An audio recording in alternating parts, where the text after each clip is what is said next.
अस्सलाम वालेकुम my dear students, my name is Hasan Raza. उम्मीद करता हूँ आप तमाम स्टूडेंट्स बखैर आफियत हैं।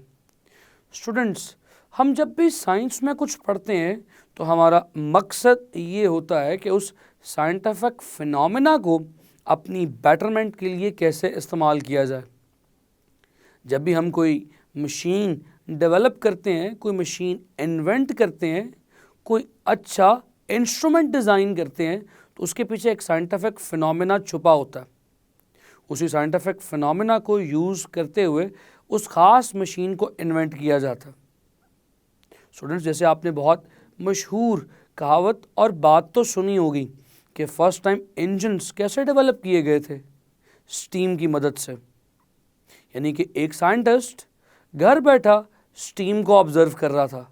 जब उसने स्टीम से लिड हिलती देखी, ढक्कन उस बर्तन का हिलता देखा, तो उसने इसी मैकेनिज्म को यूज़ करते हुए इंजन इन्वेंट कर दिया। इसी तरह से स्टूडेंट्स, हमने इस पूरे चैप्टर में इलेक्ट्रोस्टैटिक्स को पढ़ा है। तो हम आज के इस लेक्चर में इलेक्ट्रोस्टैटिक्स की एप्लीकेशंस देखेंगे। हम देखेंगे कि कैसे हम इस इलेक्ट्रोस्टैटिक्स को अपनी बेटरमेंट के लिए यूज़ कर सकते हैं, कैसे दो चार्जेस के अट्रैक्शन और रिपल्शन हमारे फ़ायदे के लिए इस्तेमाल की जा सकती है। तो स्टूडेंट्स, बगैर किसी ताख़ीर के चलिए स्टडी करते हैं, अपने लेक्चर को आगे बढ़ाते हैं। तो डियर स्टूडेंट्स, जैसा कि हमने कहा कि हमें आज एप्लीकेशंस ऑफ इलेक्ट्रोस्टैटिक्स को समझना है। हमें समझना है कि ये दो चार्जेस के अट्रैक्शन या रिपल्शन हमारे बेनिफिट के लिए, हमारे फ़ायदे के लिए कैसे इस्तेमाल की जा सकती है। तो डियर स्टूडेंट्स, वैसे तो इलेक्ट्रोस्टैटिक्स की बहुत सारी एप्लीकेशंस हैं, ये बहुत मुख्तलिफ़ जगह पर यूज़ की जा सकती है, लेकिन हमारे सिलेबस के एतबार से, हमारी बुक के स्कोप के एतबार से हम दो मेजर एप्लीकेशंस को स्टडी करेंगे। एक, ये जो आपके सामने डिवाइस बनी हुई है, इसे कहते हैं इलेक्ट्रोस्टैटिक एयर क्लीनर। और डियर स्टूडेंट्स, जो दूसरी एप्लीकेशन है दैट इज़ इलेक्ट्रोस्टैटिक पेंटिंग या स्प्रे पेंटिंग भी जिसे कहते हैं। तो स्टूडेंट्स, चलिए थोड़ा सा आगे चलते हैं। इस इलेक्ट्रोस्टैटिक की पहली एप्लीकेशन इलेक्ट्रोस्टैटिक एयर क्लीनिंग को ज़रा डिटेल से पढ़ते हैं। इस इलेक्ट्रोस्टैटिक एयर क्लीनिंग में डियर स्टूडेंट्स हम करते क्या हैं, हम इलेक्ट्रोस्टैटिक फोर्स ऑफ अट्रैक्शन को इस्तेमाल करते हुए अपनी आबो हवा को क्लीन कर सकते हैं। जो थोड़ी बहुत पोल्यूशन है, डस्ट पार्टिकल्स हैं, इन्हें रिमूव कर सकते हैं। आमतौर पे ये इलेक्ट्रोस्टैटिक एयर क्लीनर उन लोगों के लिए बहुत बेनिफिशियल है जो डस्ट एलर्जी या पोलन एलर्जी का शिकार है। आप अगर इस तरह का एक इलेक्ट्रोस्टैटिक एयर क्लीनर अपने घर में या अपने रूम में इंस्टॉल कर लें, तो आपके रूम में मौजूद जो छोटे छोटे डस्ट पार्टिकल्स या अगर पोलन आ जाएं तो रिमूव किए जा सकते हैं। स्टूडेंट्स, कैसे, चलिए समझते हैं। ये एक ट्यूब है, इस ट्यूब में एक तरफ से एयर की इनलेट है और एक तरफ से एयर की आउटलेट है, यानी हवा एक तरफ से दाखिल हो सकती है और दूसरी तरफ से हवा खारिज होगी। स्टूडेंट्स, इसके दरमियान में एक जाली लगाई जाती है जिसे वायर गॉज कहते हैं। इस जाली पर, इस वायर गॉज पर आमतौर पर पॉजिटिव पोटेंशियल अप्लाई किया जाता है। बहुत हाई पॉजिटिव चार्ज होता है इस जाली के ऊपर।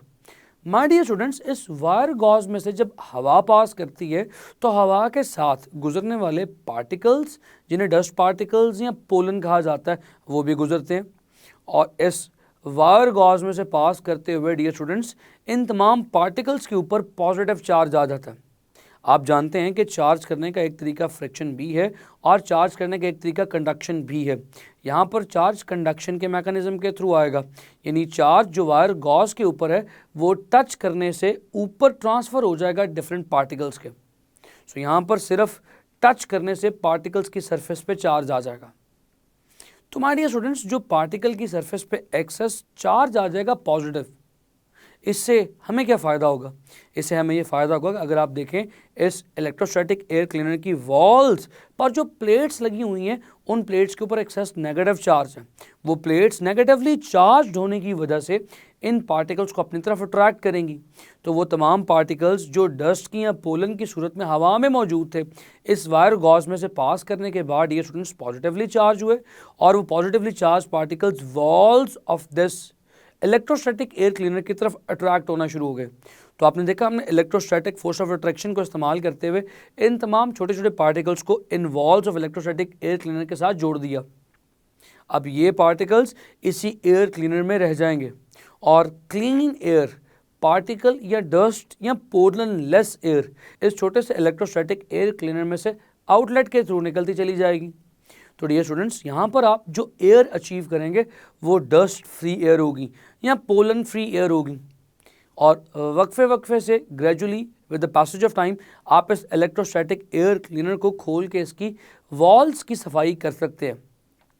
तो माय डियर स्टूडेंट्स, हम यहाँ पर इलेक्ट्रोस्टैटिक फोर्स ऑफ अट्रैक्शन को इस्तेमाल करते हुए हवा को साफ बना रहे हैं। सिर्फ डियर स्टूडेंट्स यही एप्लीकेशन नहीं है, एक एप्लीकेशन और भी है and that is called as spray painting या इलेक्ट्रोस्टैटिक पेंटिंग।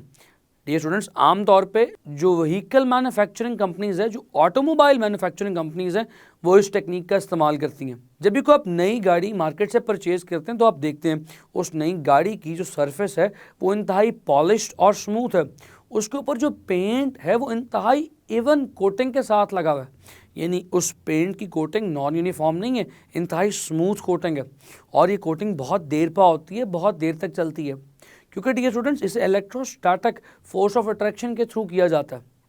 अब होता क्या स्टूडेंट्स, चलिए थोड़ा सा डिटेल में स्टडी करते हैं।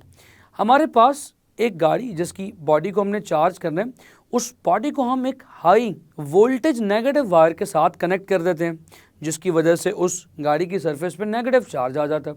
माय डियर स्टूडेंट्स, इस वक्त गाड़ी एक मेटल है और मेटल की सरफेस पे यूनिफॉर्मली नेगेटिव चार्ज डिस्ट्रीब्यूटेड है और वो शख्स जो पेंट कर रहा है वो जिस नोजल में से पेंट को स्प्रे करता है तो उस नोजल से फ्रिक्शन के दौरान उन निकलने वाले पार्टिकल्स या ड्रॉपलेट्स के ऊपर पॉजिटिव चार्ज आ जाता है।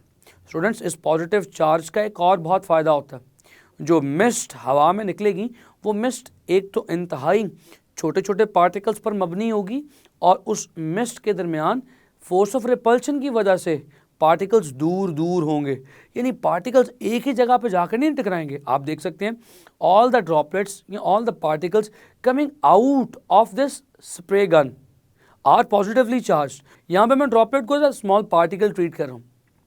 ये छोटे छोटे चार्ज ड्रॉपलेट्स यूनिफॉर्मली इस कार की नेगेटिव सरफेस के ऊपर जाकर टकराएंगे तो उस पर बहुत हाई अट्रैक्शन या हाई एडहेशन की वजह से चिपक जाएंगे। क्यों? Because this is because of electrostatic force of attraction. तो डियर स्टूडेंट्स, ये अट्रैक्शन की force in positively charge droplets को इस नेगेटिवली चार्ज गाड़ी पर चिपका देगी और ये सरफेस इंतहाई स्मूथ इसलिए होगी माय डियर स्टूडेंट्स क्योंकि जब नेगेटिवली चार्ज गाड़ी के ऊपर पहला कोट इन ड्रॉपलेट्स का लग जाएगा तो अब इस ड्रॉपलेट की वजह से ऊपर वाली सरफेस पे तो पॉजिटिव चार्ज होगा और वो पॉजिटिव चार्ज फर्दर आने वाले पॉजिटिव ड्रॉपलेट्स को रिपेल करेगा, यानी एक कोट के ऊपर दूसरा और फिर तीसरा कोट नहीं लग सकेगा। सो एक यूनिफॉर्म कोट अचीव हो जाएगा। एक नॉन यूनिफॉर्म कोट के कहीं पर ज़्यादा पेंट लग गया और कहीं पर कम पेंट लग गया, ऐसी कोई कंप्लेन, ऐसी कोई प्रॉब्लम इस केस में नहीं आएगी। यही वजह है कि ये प्रोसेस इंतहाई इफेक्टिव प्रोसेस है, स्मूथ सरफेसेस इससे बनती हैं और डियर स्टूडेंट्स ये इकोनॉमिकल भी है क्योंकि इसमें पेंट की वेस्टेज भी ज़्यादा नहीं होती। तो my dear students, it was the second application of the electrostatics.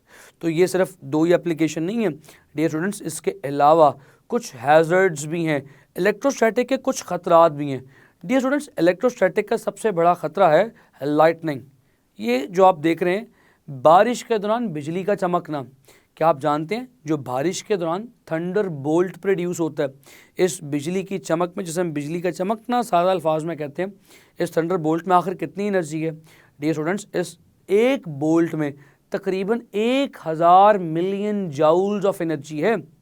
1000 million joules, क्या आप अंदाज़ा कर सकते हैं कितनी होगी?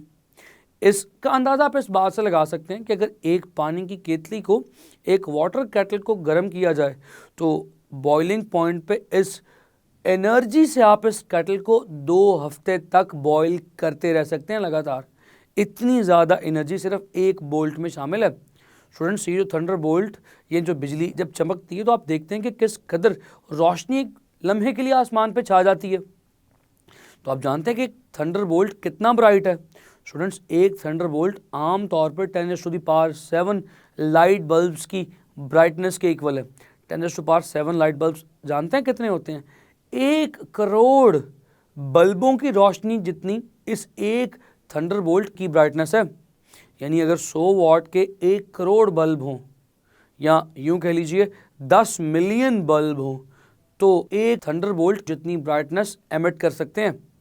तो डियर स्टूडेंट्स, आखिर ये लाइटनिंग प्रोड्यूस कैसे होती है, ये बिजली आखिर कैसे चमकती है? बिजली भी इसी इलेक्ट्रोस्टैटिक चार्ज की वजह से प्रोड्यूस होती है, जो लाइटनिंग या थंडरबोल्ट कहलाता है, इसी इलेक्ट्रोस्टैटिक चार्ज की वजह से प्रोड्यूस होती है। चलिए थोड़ा सा डिटेल में स्टडी करते हैं आखिर कैसे लाइटनिंग का फिनोमेना आखिर क्यों और कैसे होता है। स्टूडेंट्स, जब गर्मियों में आप जानते हैं कि हवा गर्म होती है तो राइज करना शुरू होती है, तो that hot air rise up, ऊपर जाती है और ऊपर जाने के साथ साथ इसका टेम्परेचर रिड्यूस होता जाता है, क्योंकि नीचे हॉट एयर है और ऊपर कोल्ड एयर है। जैसे ऊपर जाती जाएगी इसका टेम्परेचर रिड्यूस होता जाएगा। तो डियर स्टूडेंट्स, इस कोल्ड एयर में ऊपर जाते जाते जो नीचे से वाटर के वेपर्स आ रहे थे कंडेंस होते जाएंगे। किसी खास फासले पर ज़मीन की सरफेस से ये कंडेंस्ड वाटर वेपर्स छोटे छोटे ड्रॉपलेट्स बना देंगे, छोटे छोटे वाटर मॉलिक्यूल्स बना देंगे। ये ऊपर जाते जाएंगे और इकट्ठे होते जाएंगे। तो स्टूडेंट्स, एक बहुत बड़ा क्लाउड फॉर्म कर जाएगा। तो that cloud is actually condensed water vapours into tiny molecules of water. और बाज़ औक़ात किसी किसी जगह तो टेम्परेचर इतना लो हो जाता है कि ये क्लाउड्स कहीं कहीं पर सॉलिडिफाई भी हो जाते हैं। इन्हें थंडर क्लाउड्स भी कहते हैं, जहाँ पर छोटे छोटे वाटर ड्रॉपलेट्स सॉलिडिफाई होकर आइस बना दें। स्टूडेंट्स, ये तमाम छोटे छोटे मॉलिक्यूल्स या छोटे छोटे pieces of ice continuous vibration का शिकार हैं। ये आपस में भी एक दूसरे के साथ फ्रिक्शन की वजह से रगड़ खा रहे हैं और बाहर मौजूद हवा के साथ भी टकरा रहे हैं और रगड़ खा रहे हैं। तो आप जानते हैं कि फ्रिक्शन की वजह से my dear students charge produce होता है। तो because of the friction this cloud will get charged. इस क्लाउड के टॉप सरफेस पे हाई पॉजिटिव चार्ज आ जाएगा और नीचे वाली सरफेस पे हाई नेगेटिव चार्ज आ जाएगा। इसी तरह से माय डियर स्टूडेंट्स, इसके आसपास और भी कुछ क्लाउड्स होंगे जिन क्लाउड्स पर भी इसी तरह से चार्ज डेवलप होगा। This charge is electrostatic. तो ये क्लाउड ए जो था, इसकी बॉटम सरफेस के ऊपर हाई नेगेटिव चार्ज है, और ये जो क्लाउड बी आप देख रहे हैं इसकी टॉप सरफेस पे हाई पॉजिटिव चार्ज है। तो आप जानते हैं कि ये हाई पॉजिटिव चार्ज और वो हाई नेगेटिव चार्ज एक दूसरे को अट्रैक्ट करेंगे। माय डियर स्टूडेंट्स, इसी तरह से हमारी ग्राउंड के ऊपर भी पॉजिटिव चार्ज डेवलप हो जाता है। अब आप सोच रहे होंगे कि ग्राउंड पे पॉजिटिव चार्ज क्यों डेवलप होता है? डियर स्टूडेंट्स, क्योंकि क्लाउड्स के ऊपर बॉटम सरफेस पे हाई नेगेटिव चार्ज है। तो उस हाई नेगेटिव चार्ज के इलेक्ट्रोस्टैटिक इंडक्शन की वजह से surface of earth positively charge हो जाती है। आप जानते हैं इलेक्ट्रोस्टैटिक इंडक्शन में ऑपोजिट चार्ज सामने आ जाता है सरफेस के। तो डियर स्टूडेंट्स, यहाँ पर इस इलेक्ट्रोस्टैटिक अट्रैक्शन की वजह से ये नेगेटिव चार्जेस यानी कि इलेक्ट्रॉन्स एयर को आयनाइज करते हुए क्लाउड की सरफेस से निकलेंगे और दूसरे क्लाउड तक जाएंगे। तो एक लाइटनिंग या एक थंडर बोल्ट प्रोड्यूस होगा, जिसे कहते हैं बिजली का चमकना। और यहाँ तो एक क्लाउड से दूसरे क्लाउड तक जाएंगे, यहाँ तो एक क्लाउड से ज़मीन तक आएंगे, ज़मीन के सरफेस पर टकराएंगे। स्टूडेंट्स, क्योंकि इनमें बहुत ज़्यादा एनर्जी होती है, as I have told you, तकरीबन 1000 मिलियन जाउल्स ऑफ एनर्जी एक बोल्ट के पास है। तो ये अर्थ पे रहने वाले लोगों और अर्थ पे रहने वाली चीज़ों के लिए बहुत ज़्यादा डैमेजिंग और डेवास्टेटिंग होते हैं। अगर ये किसी बिल्डिंग पर गिर जाएं तो बिल्डिंग की ब्रिक्स तक क्रैक कर जाती हैं। और ये स्टूडेंट्स, उस बिल्डिंग में मौजूद जितना भी इलेक्ट्रिकल इक्विपमेंट है और जितना भी दूसरा साजो सामान है वो मुकम्मल तौर पे डैमेज हो सकता है। और अगर किसी लिविंग पर्सन के ऊपर, ह्यूमन बीइंग के ऊपर फॉल कर जाएं तो फैटेलिटी कॉज कर सकते हैं, मौत का बाइस बन सकते हैं। तो डियर स्टूडेंट्स, इसीलिए these high voltage thunderbolts are very dangerous.